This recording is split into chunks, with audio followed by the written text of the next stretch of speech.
$300 silver around the year 2026 would simply be the average of the previous two bull markets. But yeah, $300 silver, it sounds crazy. And there's a lot of people out there who throw out these crazy sensational claims because it gets a lot of clicks and it gets a lot of attention.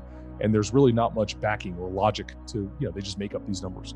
And I really don't like to mention these numbers because I don't want to get lumped in with those folks.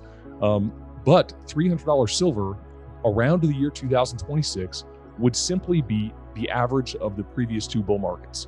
So it's just an average. And to suggest $300 silver would be a muted replay of the 1970s run. It would actually be a downplayed. And to be honest with you, if we're being honest, I think we're going to see an amplified replay of that. I think all the problems we're facing now are much worse than the 70s and the run from 1999 to 2011.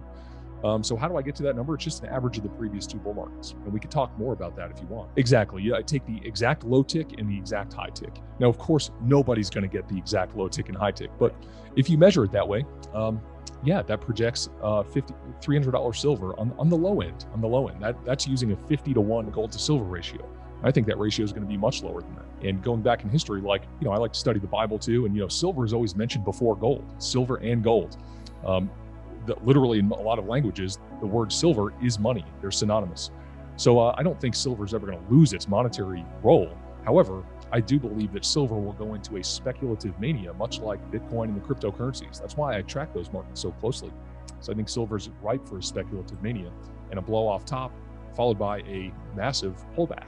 That's why I'll be scaling, from silver to gold as that ratio compresses. It's got all the things that made Bitcoin this, go parabolic. Silver carries all of those properties. It's finite, it's money. It's a global commodity that's outside of the banking system. And there's no replacement for it. So it's just ripe for a speculative mania. If just a very small percentage of the population said, hey, I just want a little bit of silver, good luck getting it. I like to think that gold is for long-term wealth preservation, but silver would be for transactions, throughout history, because it's a little bit more plentiful. It's about, 9 or 10 times more plentiful in the Earth's crust. So,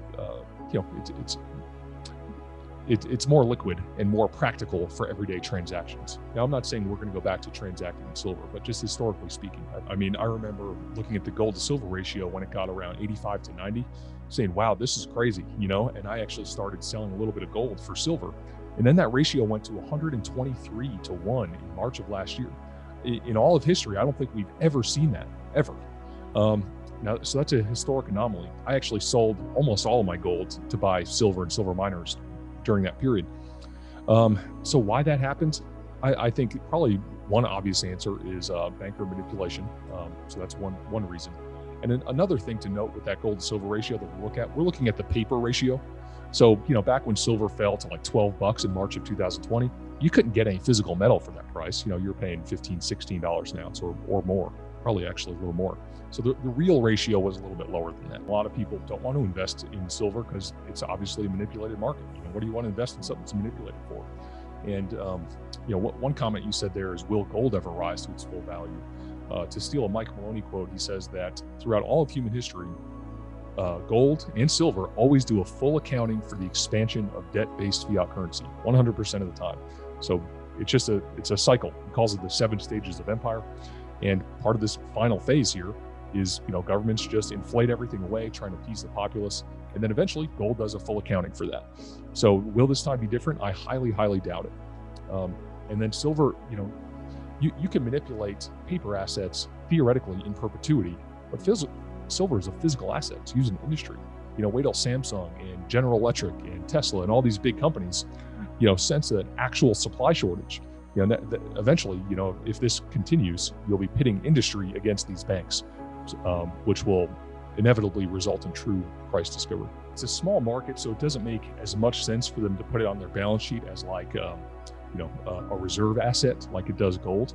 But, as a strategic metal that's used in industry in, this electrification trend, they're going to want to secure as much future supply as they possibly can. And we see China doing that now.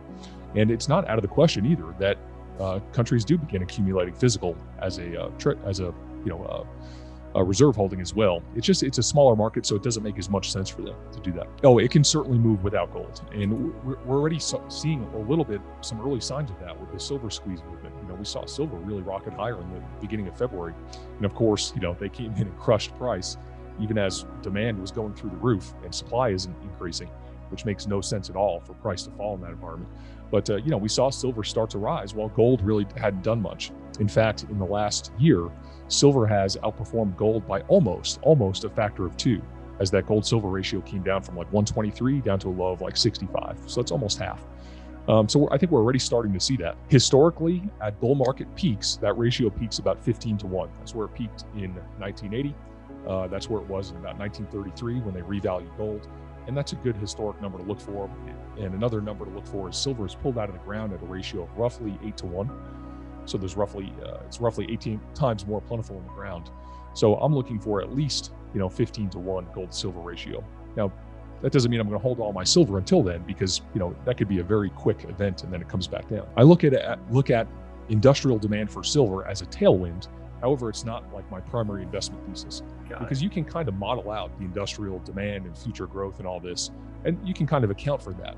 But what investors and the market can't really account for is that change in psychological shift when all of a sudden, a certain small percentage of the population wants to get some silver. That's what's going to throw the whole supply demand equation way out of whack. That will need to be resolved with higher prices. That's the psychology behind it. A lot of people just want to buy gold initially. That's they're debasing the currency. Let's go buy some gold. Well, if gold's $3,000 an ounce, or even $2,000, really, that's out of reach for a lot of average everyday people. So then they hear about silver and say, oh, this is $30, $40 an ounce, or even 50 or 60. I can afford a couple of those. So that's the mindset. You can even see that like in the cryptocurrencies. I don't invest in those, but I study them just because I think silver and gold are going to do similar things. Bitcoin gets too expensive, and then people go into these altcoin things. It's the same kind of logic will apply to the metals market. Exactly. Yep, exactly. Your average person's going to at some point say, I can't afford an ounce of gold. I'll get some silver. And then, even when silver gets too expensive or unobtainable, actually, imagine living in Venezuela. Good luck getting some physical silver. The next place you look is, mining stocks. You can buy silver in the ground. So that's kind of the sequence. See gold go first, then silver, then the mining stocks. This is excessive for most people, but I own roughly 1,000 ounces of silver for every ounce of gold. So whatever that ratio comes out to be. Over the next, let's call it year to 2 years, I think silver stocks will handily outperform gold miners. However, like I said, that gold silver ratio has come down really far, really fast.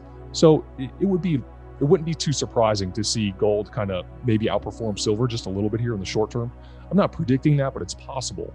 But over the longer term, I think that gold silver ratio is going to come down a lot, and that makes the silver mining stocks much more attractive to me personally.